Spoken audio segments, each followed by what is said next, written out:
Hello friends, welcome to my YouTube channel. तो blood के part one में हम लोगों ने पढ़ा था ब्लड के बारे में। मैं बता दिया था ब्लड से जुड़े हुए जितने भी चीज था। आज हम लोग ब्लड का पार्ट टू पढ़ेंगे, ब्लड क्लोटिंग के बारे में, यानी खून का थक्का जमना। तो आइए समझते हैं ब्लड क्लोटिंग क्या होता है, खून का थक्का जमना क्या होता है।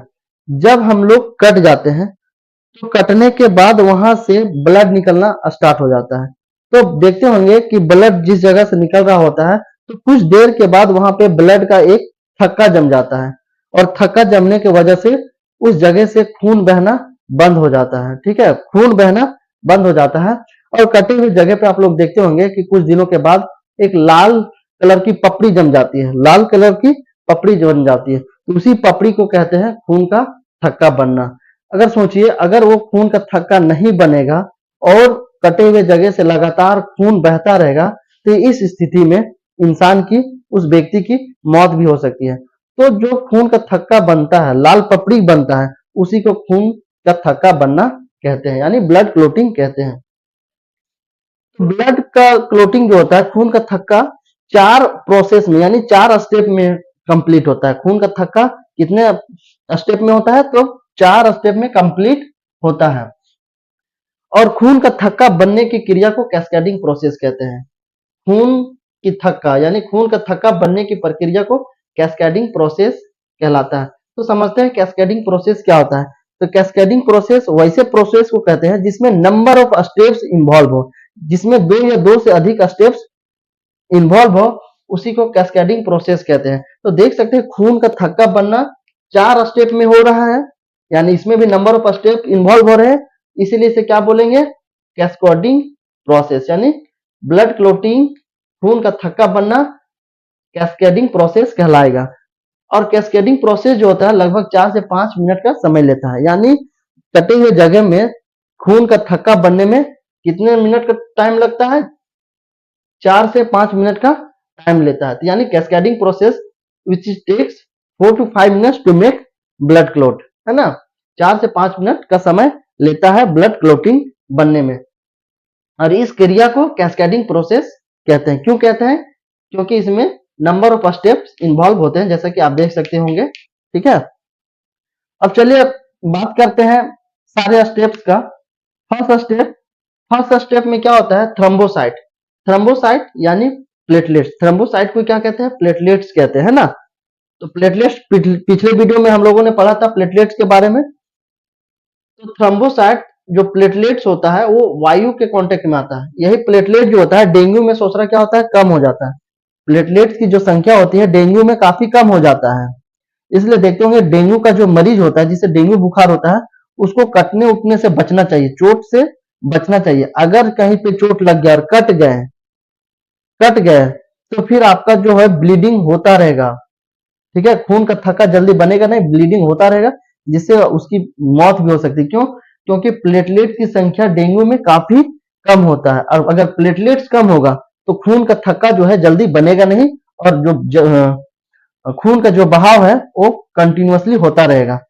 उस स्थिति में आप मर भी सकते हैं। तो फर्स्ट स्टेप में क्या होता है? थ्रोम्बोसाइट यानी प्लेटलेट्स वायु के कांटेक्ट में आता है। मान के चलिए यहाँ पे कट गए, कट जाने के बाद यहाँ पे क्या होता है? ब्लड निकल रहा होता है। तो ब्लड में बहुत कुछ होता है, प्लेटलेट्स होता है, आरबीसी होता है, डब्ल्यूबीसी होता है। तो मेन रिस्पॉन्सिबल कौन है ब्लड क्लोटिंग के लिए? प्लेटलेट्स। याद रखना, ये पूछा हुआ क्वेश्चन है कि ब्लड क्लोटिंग के लिए मेन कौन सा है ब्लड का सेल्स? तो प्लेटलेट्स, है ना। Platelet is more responsible for blood clotting. तो यही प्लेटलेट्स कट जाने की जगह पे खून बह रहा होता है। अब खून में हम लोगों को पता है कि आरबीसी भी होता है, डब्ल्यूबीसी भी होता है, और प्लेटलेट्स होता है। तो यही प्लेटलेट्स जब हवा के कांटेक्ट में आता है तो थ्रोम्बोप्लास्टिन बनाता है। क्या बनाता है? थ्रोम्बोप्लास्टिन बनाता है। फर्स्ट स्टेप कंप्लीट हो गया, यानी थ्रोम्बोसाइट प्लेटलेट्स जब वायु के कांटेक्ट में आता है, हवा के संपर्क में आता है, तो थ्रोम्बोप्लास्टिन बनाता है। पहला स्टेप कंप्लीट। अब सेकेंड स्टेप में देखते हैं, यही थ्रोम्बोप्लास्टिन शरीर में मौजूद कैल्शियम, शरीर में मौजूद कैल्शियम जो होता है, ये थ्रोम्बोप्लास्टिन शरीर में मौजूद कैल्शियम के साथ दोस्ती करता है और प्रोथ्रोम्बिन को जगाने का काम करता है। ठीक है, थ्रोम्बोप्लास्टिन जो है कैल्शियम के साथ मिलता है और बोलता है कि चचा उठो, शरीर में कट लग गया, उसको क्या करना है, जोड़ना है, ठीक है, उसको खून बहने से रोकना है। तो कैल्शियम बोलता है चाचा हमसे अकेले नहीं हो पाएगा, ये फिर उपाय बताता है कि मेरे पास एक उपाय है, ठीक है, जो इस काम में हम लोगों का मदद कर सकता है। फिर ये प्रोथ्रोम्बिन के बारे में बताता है कि हमारे शरीर में एक ऐसा प्रोथ्रोम्बिन नामक कुंभकर्ण है जो सो रहा है, उसको जगाना पड़ेगा, वही हमें हम लोगों को मदद करेगा ब्लड क्लोटिंग के लिए। तो थ्रोम्बोप्लास्टिन जो है शरीर में मौजूद कैल्शियम के साथ दोस्ती करके प्रोथ्रोम्बिन से मिलता है, और ये सारे मिल करके क्या मिल जाता है, थ्रोम्बिन बनाता है। अगर प्रोथ्रोम्बिन सोया हुआ हालत में है तो प्रोथ्रोम्बिन कहलाएगा, और अगर एक्टिव हो गया, जाग गया, तो थ्रोम्बिन कहलाएगा। सेकेंड स्टेप कंप्लीट, यानी थ्रोम्बोप्लास्टिन प्लस कैल्शियम और प्रोथ्रोम्बिन आपस में मिलकर क्या बनाते हैं, थ्रोम्बिन। फिर यही थ्रोम्बिन जो है थर्ड स्टेप में थ्रोम्बिन जो है फाइब्रिनोजोन फाइब्रिनोजेन के साथ मिल करके। अब फाइब्रिनोजोन क्या है, फाइब्रिनोजेन क्या है, आप लोगों को बताया था कि ब्लड में एक तरह का प्रोटीन होता है जिसका नाम है फाइब्रिनोजेन, और ये किस में पाया जाता है, ब्लड के प्लाज्मा में पाया जाता है। फाइब्रिनोजेन जो होता है, फाइब्रिनोजेन जो होता है ब्लड के प्लाज्मा में पाया जाता है। ये एक तरीके का प्रोटीन है और खून को गाढ़ा करने का काम करता है। अगर ब्लड से इस फाइब्रिनोजेन को अगर हम निकाल देंगे तो ब्लड क्या हो जाएगा, पतला हो जाएगा और पीला कलर का हो जाएगा, ठीक है, पतला कलर का और पीला कलर का क्या हो जाएगा, तरल हो जाएगा। उसी तरल को क्या कहते हैं, सीरम कहते हैं। पिछले वीडियो में मैं बता दिया था कि ब्लड से जब फाइब्रिनोजेन को निकालते हैं तो क्या हो जाता है, वो खून जो है पतला हो जाता है और पीला हो जाता है, जिसे सीरम कहते हैं, है ना, जिसे सीरम कहते हैं। आप चित्र में देख सकते हैं। तो यही थ्रोम्बिन फाइब्रिनोजेन के साथ मिलकर के फाइब्रिन बनाता है। और ये फाइब्रिन जो है जाली नुमा होता है, इसका स्ट्रक्चर जो होता है जाली टाइप का होता है। अब यही फाइब्रिन जो है जो कि जिसका स्ट्रक्चर जाली नुमा होता है, वो रुधिराणु में बहुत सारी चीजें मिली होती थी, आरबीसी, डब्ल्यूबीसी और प्लेटलेट्स। तो ये सब यानी फाइब्रिन जो है रुधिराणु के साथ मिलकर के रक्त का थक्का बनाता है, यानी कटे हुए जगह पे क्या करता है, ब्लड क्लोटिंग बनाने का काम करता है। तो ये 4 स्टेप था, ठीक है, ये कौन से 4 स्टेप थे ब्लड क्लोटिंग के लिए। जो प्रोसेस के लिए कौन रिस्पॉन्सिबल है, विटामिन के ही है जो इन सारे प्रोसेस को कहता है कि जल्दी जल्दी करो, है ना, ब्लड क्लोटिंग जो है जल्दी जल्दी बनाओ जहां पे कटा हुआ है। तो बचपन में एक छोटा सा सवाल पूछा जाता था कि ब्लड क्लोटिंग में जो है इस प्रोसेस में सबसे ज्यादा मदद कौन करता है, तो विटामिन के करता है। लेकिन विटामिन के में देख सकते हैं कि कितना है, ये 4 प्रोसेस इन्वॉल्व होते हैं ब्लड क्लोटिंग बनाने में। पहला थ्रोम्बोसाइट, प्लेटलेट्स हवा के कांटेक्ट में आता है तो थ्रोम्बोप्लास्टिन बनाता है।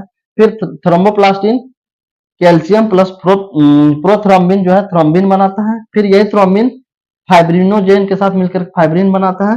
अब फाइब्रिन जो होता है जाली नुमा होता है, जिसे रुधिराणु के साथ मिलकर के रक्त का थप्पा मिलता है। तो ये फाइब्रिन क्या करता है ना, जैसे जहां पे कट गया जाली नुमा होता है, जहां पे कट गया तो जाली नुमा बन जाता है। अब जाली जैसा अगर जहां पे बन जाता है तो ब्लड क्या होगा, पास होगा, ब्लड पास होगा।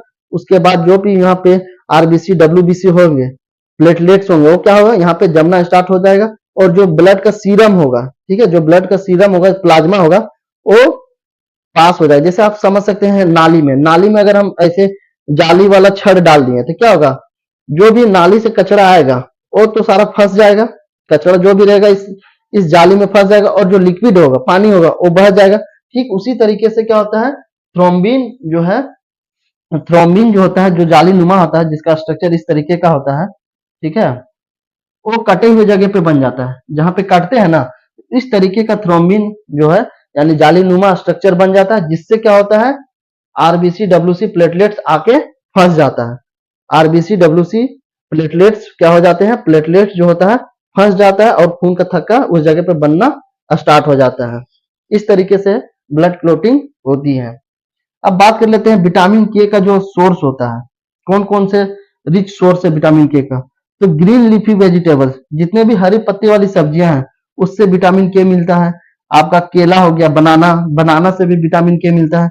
मस्टर्ड ग्रीन यानी सरसों का जो साग होता है उसमें भी विटामिन के पाया जाता है, अंडे में। और स्पाइनच यानी पालक, तो पालक में भी काफी मात्रा में विटामिन के पाया जाता है। तो ये था विटामिन के सोर्स ऑफ विटामिन के का सोर्स ये था। तो हम लोगों ने ब्लड क्लोटिंग का जो 4 स्टेप है, प्रोसेस है, उसको कंप्लीट हम लोगों ने पढ़ लिया। तो चलिए उसी पे थोड़ा सा समरी करते हैं। तो ब्लड क्लोटिंग के लिए चलिए समरी आप लोगों को बताते हैं कि जो 4 स्टेप्स थे उसमें से कौन कौन से हैं। जो ब्लड क्लोटिंग में जो रुधिराणु है, पूछा जाता है कि ब्लड क्लोटिंग होने के लिए रुधिराणु का कौन सा पार्ट जो है ज्यादा रिस्पॉन्सिबल है, तो वो है थ्रोम्बोसाइट, प्लेटलेट्स। प्लेटलेट्स ही है ब्लड क्लोटिंग के लिए सबसे ज्यादा रिस्पॉन्सिबल। तो ये क्वेश्चन पूछा गया है कि रुधिराणु का कौन सा ऐसा सेल्स है जो ब्लड क्लोटिंग, खून का थक्का बनने में मदद करता है सबसे ज्यादा, तो प्लेटलेट्स। अगर प्रोटीन की बात करेगा, अगर प्रोटीन पूछेगा कि कौन सा प्रोटीन मदद करता है, तो फाइब्रिनोजेन और प्रोथ्रोम्बिन। तो देखेंगे स्टेप 2 में, यानी जब स्टेप 2 हम लोग पढ़ रहे थे, तो उसमें फाइब्रिनोजेन जो था फाइब्रिन बन गया था और प्रोथ्रोम्बिन जो है थ्रोम्बिन बन गया था। तो प्रोटीन की बात करेगा तो कौन कौन मदद करता है, फाइब्रिनोजेन और प्रोथ्रोम्बिन। अगर तत्व की बात करें, तत्व तो कौन सा तत्व करता है, कैल्शियम, है ना, कैल्शियम। और विटामिन की अगर पूछे तो कौन, तो विटामिन के। विटामिन के ही है जो ब्लड क्लोटिंग के प्रोसेस को एक्टिवेट करता है। विटामिन के बहुत ही मददगार होता है ब्लड क्लोटिंग के लिए, ठीक है। खून का थक्का बनाने में के यानी विटामिन के का बहुत ही अहम भूमिका होता है। अब बहुत बड़ा दुविधा है कि शरीर के अंदर जो है ब्लड क्लोटिंग होना नहीं चाहिए, शरीर के अंदर खून जमना नहीं चाहिए, और शरीर के बाहर अगर चोट लग गया तो बहुत तेजी से खून जमना चाहिए। बहुत दुविधा की बात है। इसीलिए ऊपर वाले ने एक जुगाड़ किया कि ब्लड में ही क्या किया, एक एंटी क्लोटिंग एजेंट डाल दिया, ठीक है। खून में ही एक एंटी क्लोटिंग एजेंट जो कि ब्लड क्लोटिंग यानी खून का थक्का बनने से रोक देता है, जिसका नाम है हेपरिन। हेपरिन क्या है, एंटी क्लोटिंग बॉडी है, एजेंट है, जो कि शरीर के अंदर जो है खून का थक्का बनने से रोकता है। और ये जो है सारे लोग हैं, ये सारे लोग क्या करता है, खून का थक्का बनाने के लिए रिस्पॉन्सिबल है। ये लोग खून का थक्का बनाना चाहते हैं शरीर के अंदर, लेकिन हेपरिन चचा जो है वो रोकता है, बोलता है कि मेरे होते हुए शरीर के अंदर तू लोग क्लोटिंग नहीं बना सकता, ब्लड क्लोटिंग नहीं बना सकता। यही जो है हेपरिन चचा ही इन लोगों को डरा के रखता है। और ये हेपरिन जो है इन लोगों से काफी ताकतवर है, और इसी वजह से शरीर के अंदर में खून का थक्का नहीं बनता है। देखिए शरीर के अंदर में अगर मान के चलिए खून का थक्का बनेगा, नस जो होता है, नस में अगर ब्लड क्लोटिंग हो जाएगा, खून का जमना स्टार्ट हो जाएगा, तो क्या होगा, नस फट जाएगा। क्यों, क्योंकि ब्लड का जो प्रोसेस होता है स्पीड का, फ्लो करने का, वो क्या होता है 120 से जाता है 80 से आता है। अब 120 के स्पीड से यानी प्रेशर से जाएगा और ये नस जो है रास्ता ब्लॉक होगा, तो क्या करेगा, उस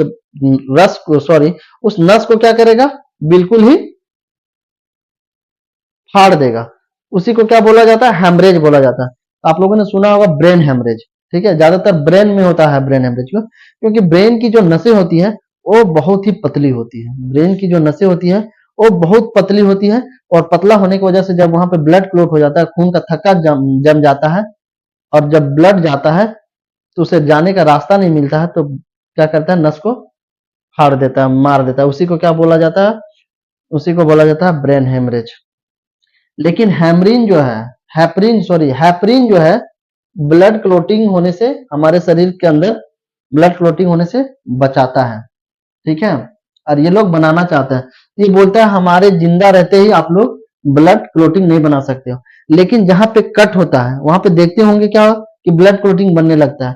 क्यों, क्योंकि हेपरिन जो होता है हवा के संपर्क में आने से हेपरिन चचा जो होता है मर जाता है। जैसे ही हवा के संपर्क में आया, हेपरिन क्या हो गया, मर गया।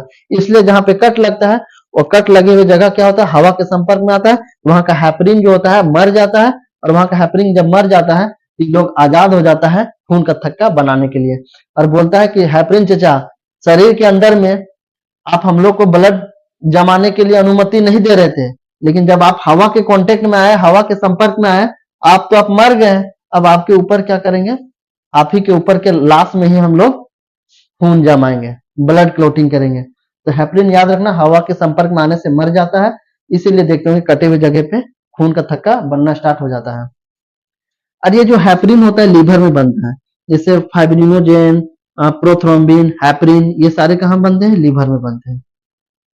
इसलिए देखते होंगे कि शरीर के अंदर जो होता है ब्लड जमता नहीं है। क्यों, क्योंकि शरीर के अंदर में हवा जाता नहीं है तो हेपरिन जिंदा होता है, तो शरीर के अंदर में ब्लड क्लॉटिंग होने नहीं देता है। शरीर के बाहर में क्या होता है, हेपरिन मर जाता है हवा के कांटेक्ट में आने से, जहां पे कट लगता है तो हेपरिन जो होता है मर जाता है, इसलिए वहां पे ब्लड क्लॉटिंग होना स्टार्ट होता है। इसीलिए आप लोग देखे होंगे कि डॉक्टर लोग जो इंजेक्शन लगाता है ना, डॉक्टर लोग जो इंजेक्शन लगाता है तो देखते होंगे कि उसमें से कुछ ऑक्सीजन को निकालते हैं और वहां से थोड़ा सा दवा भी निकालते हैं, उसके बाद इंजेक्शन देते हैं, क्योंकि उसको पता है, डॉक्टर को पता है कि अगर हवा भी साथ में चला गया तो वहां का हेपरिन जो होगा मर जाएगा, और वहां का अगर हेपरिन मर गया तो वहां पे ब्लड क्लोटिंग हो जाएगा। ब्लड क्लोटिंग हो जाएगा तो क्या हो जाएगा, फिर वहां के नसें देखते होंगे, वहां के आसपास के जो मांस होता है वो क्या हो जाता है, पूरा मोटा हो जाता है, जिसे देहात में बोला जाता है कि फूल गया है। फूल नहीं गया रे बबुआ, वहां पे सूज गया है, वहां पे हेपरिन मर गया, वहां पे ब्लड क्लोटिंग हो गया। इसलिए डॉक्टर उसको इंजेक्शन में हवा निकालता है और डालता है। और अगर कभी गलती हो जाता है तो देखते होंगे यहाँ पे क्या हो जाता है, जहाँ पे इंजेक्शन लगाता है जिस जगह पे, वहां पे फूल जाता है। फिर डॉक्टर क्या बोलता है कि इसको गर्म पानी से सेको, इसको गर्म पानी से जब सेकोगे तब जाके ठीक होगा, क्योंकि डॉक्टर को पता है कि ये तो हमारी गलती है,